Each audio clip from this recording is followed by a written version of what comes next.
Ich habe ein altes Foto gefunden. 2 Jungs. Der eine bin ich, der andere ist David, mein bester Freund aus der Kindheit. Der Mensch, mit dem ich alles geteilt habe. Jeden Sommer, jeden Traum, jedes Geheimnis. Ich habe dieses Foto in die Hand genommen. Und ich habe geweint. Nicht, weil David gestorben ist, nicht, weil etwas Schlimmes passiert ist, sondern weil ich auf dieses Foto geschaut habe und gedacht habe, wann habe ich zuletzt so gelacht? Wann habe ich zuletzt jemanden gehabt, bei dem ich einfach ich bin? Die Antwort hat mich erschreckt. Ich konnte mich nicht erinnern. Wirklich nicht. David und ich waren unzertrennlich. Das ist kein großes Wort. Das ist die Wahrheit. Wir haben in derselben Straße gewohnt. 3 Häuser voneinander. Das war genug. Das war alles, was wir brauchten. Jeden Morgen in den Sommerferien dasselbe. Ich habe sein Fenster abgepfiffen. Er ist rausgekommen. Wir sind losgegangen. Ohne Plan. Ohne Ziel. Einfach los. Wir hatten unsere Orte. Den alten Baum am Ende des Feldes. Den Bach hinter dem Sportplatz. Die Scheune, die niemandem mehr gehörte. Wir hatten unsere Rituale. Immer dasselbe Eis. Immer dieselbe Abkürzung. Immer diese Gespräche, die nirgendwo anfingen und nirgendwo aufhörten. Wir haben über alles geredet. Über Träume, über Ängste, über die Zukunft, was wir werden wollten, was wir sehen wollten, was wir nie vergessen würden. Wir haben uns versprochen, dass wir immer Freunde bleiben. Für immer. So sagen das Kinder. Für immer. Als wäre das einfach, als wäre das selbstverständlich. Wir haben es geglaubt. Beide. Wirklich geglaubt. Dann kam das Leben. So sagt man das. Das Leben ist dazwischen gekommen. Aber das stimmt nicht ganz. Das Leben kommt nicht einfach dazwischen. Man lässt es dazwischen kommen. Man trifft kleine Entscheidungen. Jeden Tag. Ich fahre nicht hin. Ich rufe nächste Woche an. Ich schreibe bald. Diese kleinen Entscheidungen, die sich anhäufen, wie Staub, bis man nichts mehr sieht. Wir sind auf verschiedene Schulen gekommen, dann verschiedene Städte, verschiedene Leben. Am Anfang haben wir noch geschrieben, noch angerufen, noch versucht, dann wurden die Abstände größer, die Anrufe seltener. Und dann irgendwann gar nicht mehr. Kein Streit, keine großen Worte. Einfach Stille. Diese stille Art, wie Freundschaften enden, wenn man nicht aufpasst. Ich habe David nie vergessen. Das muss ich dir sagen. Er war immer irgendwo in mir. Dieser Junge aus dem Foto. Dieses Lachen. Diese Sommer. Aber ich habe auch nie etwas getan. Ich habe gedacht, irgendwann melde ich mich. Irgendwann fahre ich hin. Irgendwann. Dieses Wort. Dieses gefährliche, bequeme Wort. An diesem Samstag mit dem Foto in der Hand habe ich eine Entscheidung getroffen. Ich suche ihn. Ich weiß nicht warum genau. Ich kann es nicht erklären. Es war einfach dieser Gedanke. Jetzt. Nicht irgendwann. Jetzt. Ich habe angefangen zu suchen. Das Internet. Alte Kontakte. Menschen, die wir beide kannten. Es hat eine Weile gedauert. David war nicht leicht zu finden. Kein großes Profil, keine große Präsenz. Aber ich habe ihn gefunden. Eine Telefonnummer, eine alte Adresse. Ich habe das Telefon in die Hand genommen. Ich habe die Nummer angeschaut. Lange. Was sage ich? Hallo, ich bin es, Jonas? Weißt du noch, wir waren Kinder? Weißt du noch, der Baum? Der Bach? Die Versprechen? Ich habe gewählt. Es hat geklingelt. Einmal, zweimal, dreimal. Dann eine Stimme. Älter, als ich sie in Erinnerung hatte. Aber sofort erkennbar.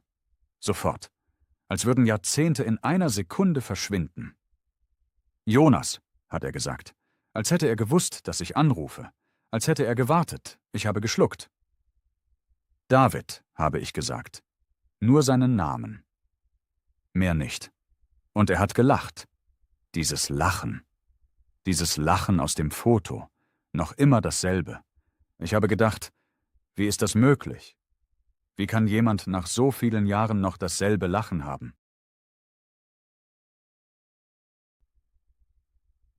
Wir haben telefoniert.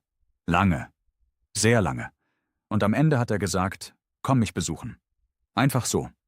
Komm mich besuchen. Als wäre das die selbstverständlichste Sache der Welt. Als wären keine Jahrzehnte vergangen. Ich bin gefahren. An einem Sonntag.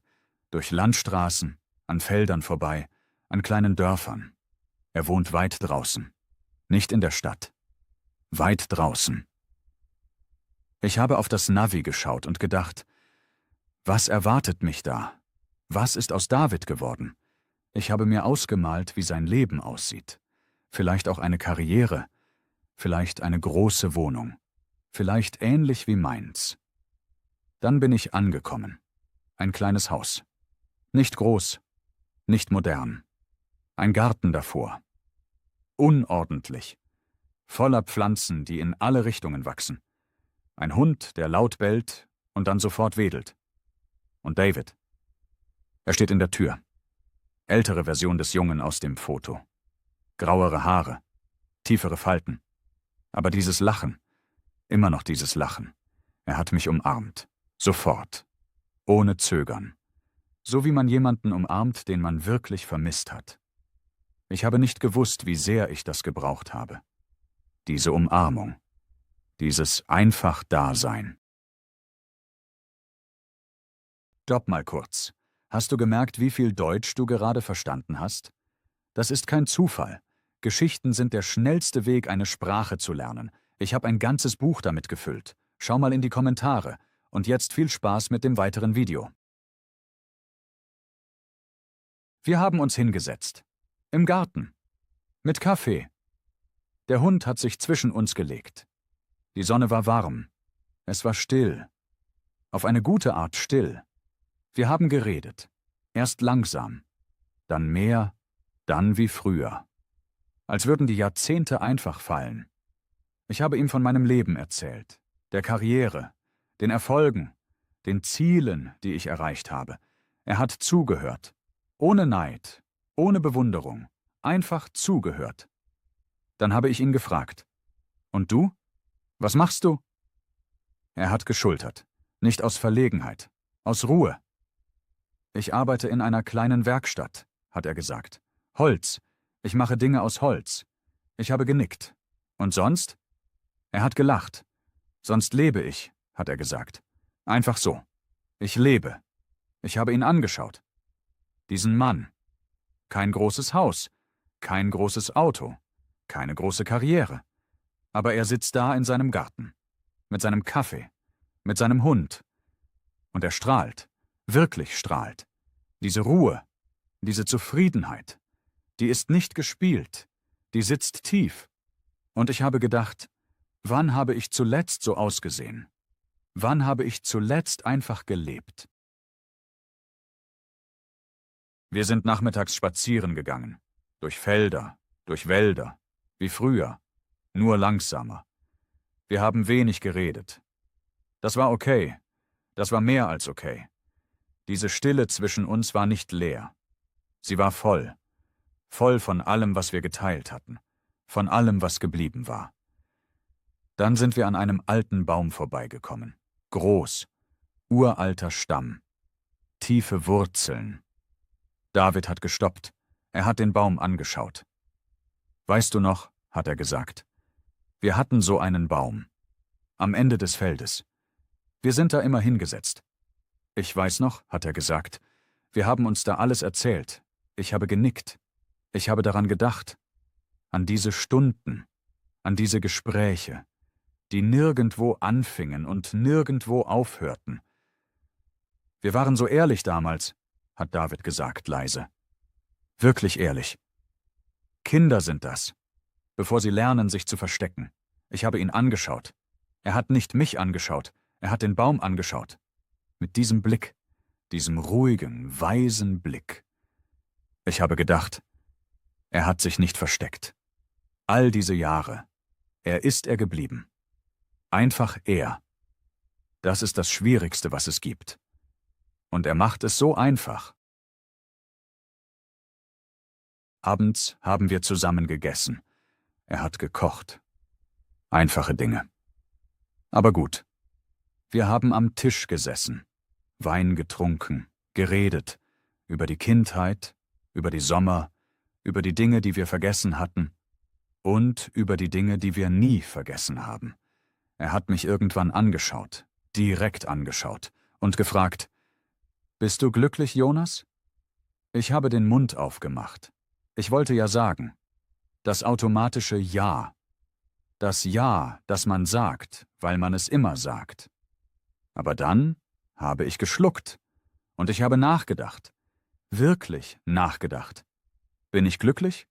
Ich habe alles, was ich wollte.